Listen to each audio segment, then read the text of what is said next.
Quelle société pour l'après-confinement? Quelles priorités économiques dans les domaines de la santé, de l'environnement? Comment construire l'après pour un avenir moins hypothétique? C'est un vaste sujet. Sophie Delpont, bonjour. Vous avez animé le débat en ligne. Quelles idées majeures émergent pour l'après-Covid?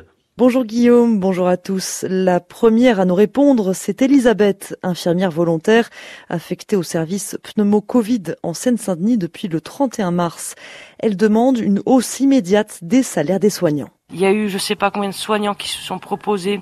Ils ont remis en question leur famille. Personnellement, j'ai été appelée à 13h. Je suis partie le lendemain matin à 6h50. Depuis Toulon jusqu'ici. Je pense que les professionnels du gouvernement, je pense qu'ils peuvent très bien faire un décret et acter à ce jour les revalorisations de salaire. 300 € net, et puis voilà. Parce que le problème, vous le savez, donc la solution, vous savez laquelle c'est, quoi. Un soignant qui gagne 2 000 €, et encore 2 000 €, je suis gentil, parce qu'en début de carrière, un infirmière, c'est 1 400, 1 500. Quand on a vu le plan santé 2020, on a tout vu, quoi. Donc le plan santé 2020 bis, je pense qu'ils peuvent le faire très rapidement. Ils ont juste à corriger. Je pense qu'ils peuvent le multiplier par 10. Et arrêter de fermer des lits, arrêter de fermer des hôpitaux, arrêter de fermer... Je pense qu'il y a assez d'intellectuels pour écrire vite, mettre les bons chiffres. Remplacer les zéros par d'autres chiffres.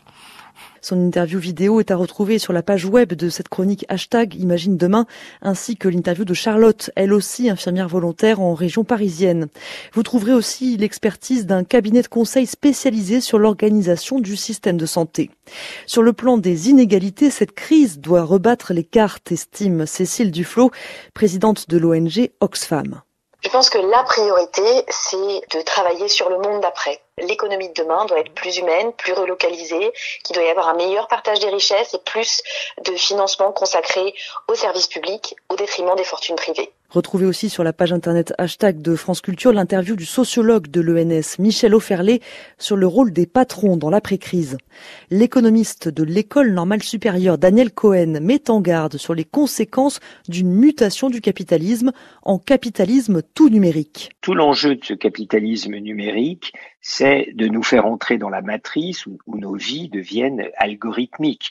Donc oui, c'est un risque incroyable qui pèse sur nos existences individuelles à essayer de réduire la part de vie en vis-à-vis des autres pour la mettre sous forme algorithmique autant qu'il est possible en ligne. Il va falloir résister à cette déshumanisation programmée. Sur Facebook, Guy Lundy réagit. Il est à la tête d'un réseau d'éducation prioritaire. Pour lui, le rôle des artistes est fondamental pour l'après-Covid.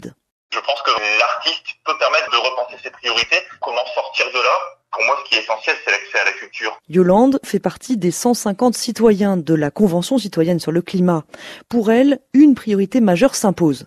C'est l'autosuffisance alimentaire. Du circuit court, du local. Ce qui fait qu'on pourrait éviter ce genre de pandémie, c'est revoir toute notre façon de commercer internationalement. Ça c'est clair. L'astrophysicien Hubert Reeves, président d'honneur de l'association Humanité et Biodiversité, lance un appel à l'ensemble des dirigeants de la planète. Je crois que si nous avons une responsabilité, nous, sur la Terre aujourd'hui, c'est précisément cela. D'une part, il y a la vie qui est une merveille. Nous avons tout ce qu'il faut. Le problème, c'est que nous n'arrivons pas à rendre ces éléments prioritaires et nous sommes pour cela menacés. Qu'est-ce qui fait que nous nous menaçons nous-mêmes?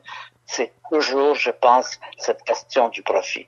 Alors, l'élément le plus important aujourd'hui, c'est de prendre ses distances avec cette quête du profit et de réfléchir à tout ce qu'apporte par exemple, la vie simple, qu'on se réveille et qu'on prenne des décisions claires et nettes, toujours avec l'idée, le but, garder la planète habitable. Garder notre planète habitable.